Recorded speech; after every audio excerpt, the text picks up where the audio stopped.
First of all, it's a privilege to be here this weekend to commence the implementation of a UNICEF-funded project which seeks to address an issue that profoundly impacts communities around this area.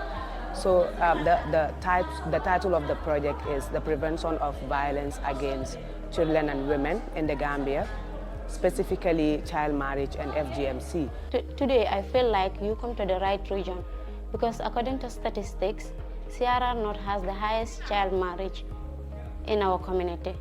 And the reason why we decided to have an intergenerational dialogue is because we have community leaders, we have our parents here, we have teachers, and these are people that make decisions in our society. So we feel it's important to gather people that really contribute to the advancement of these communities to talk about these issues so that whenever they make decisions surrounding our young girls, they consider whatever that they are told here. The dialogue created an open space for participants to share their ideologies and their perspectives towards the topic because we were able to build a ground where everybody's opinion, everybody's idea is respected, learning from everyone, understanding why parents and the older generation do the things they were doing as in regarding to child marriage. And also we got to hear perspectives from the younger ones, reinstating the importance of them going to school and the importance of them economically empowering themselves, and we were able to break this balance and ensure that they come to a common ground which is allowing them to be educated. And when it comes to early marriage, in my community most people believe that this early marriage will reduce the economic hardship for them, but not knowing that it causes the hardship more.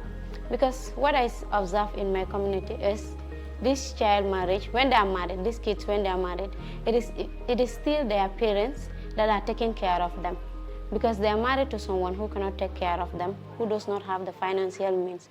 So it depends on their parents, like their fathers, can you provide this for me? And the father is not financially strong. So it still results to the higher percentage of poverty, especially in my area.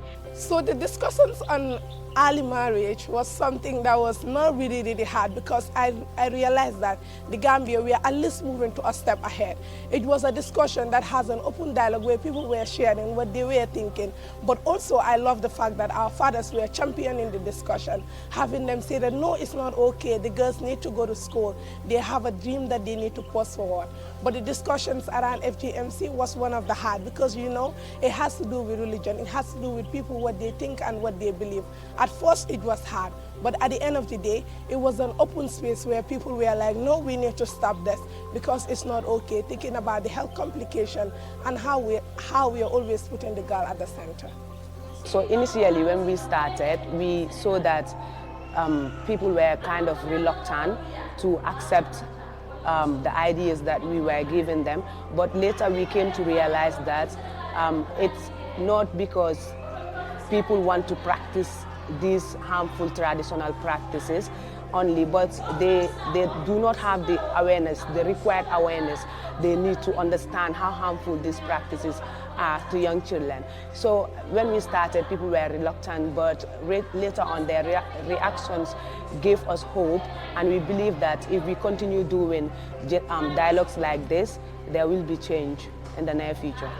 The most rewarding part for facilitating this session was the intergenerational dialogue we were able to have between the young and the old, bridging the gap between their perspectives and their views towards this very sensitive topic called child marriage.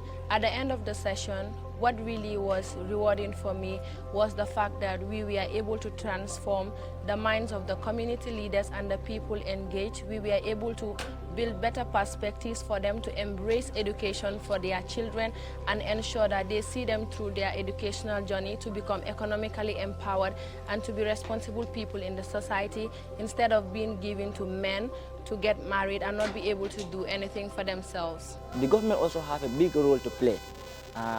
Let them introduce subjects that are, very educative. The like of popophilia. Though popophilia is in our school, but if you check popophilia, it is like marginalized in our educational sector.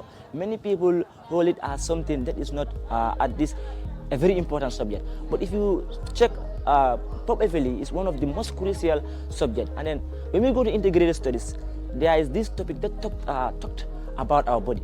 But many teachers feel shy of talking to their kids because of this. Hey, if you don't know yourself, you cannot protect yourself. It is important we talk about ourselves so that we will be able to protect ourselves. So the government should always encourage like this vocational or this type of subjects to be taught in our schools so that we will prevent. Because all we are talking is about the younger generation, the young people, and then there are the people in our schools. So it is the role of the government together with the teachers and everybody to make sure that these people get the right thing they get at the tender age.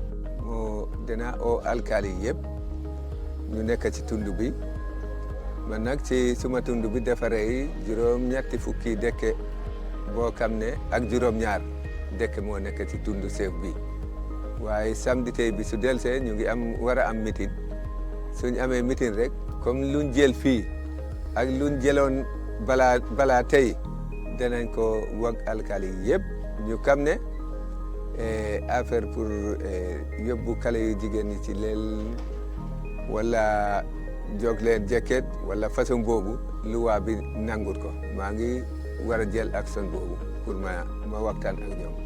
One of the outcomes that we observe is people leaving the hall feeling like they're better than what they came with. Having people know that, oh, I'm coming, I am against early marriage, or I am in for early marriage, and having them leaving the hall and feeling like, I'm not going to send my child out there. I'm not going to make sure that my child haven't gone through FGMC or is not a victim or survivor of early marriage. That was one of the most fulfilling moments. And I'm hoping that next 2 years, if you come to Janjanbureh or Wassu, you will find mothers that are intellectually smart, mothers that are championing the discussion, mothers that will not send their kids to early marriage, mothers that will not send their kids to FGMC, but also fathers and grandfathers that are standing beside us to make sure that the change is more sustainable for all.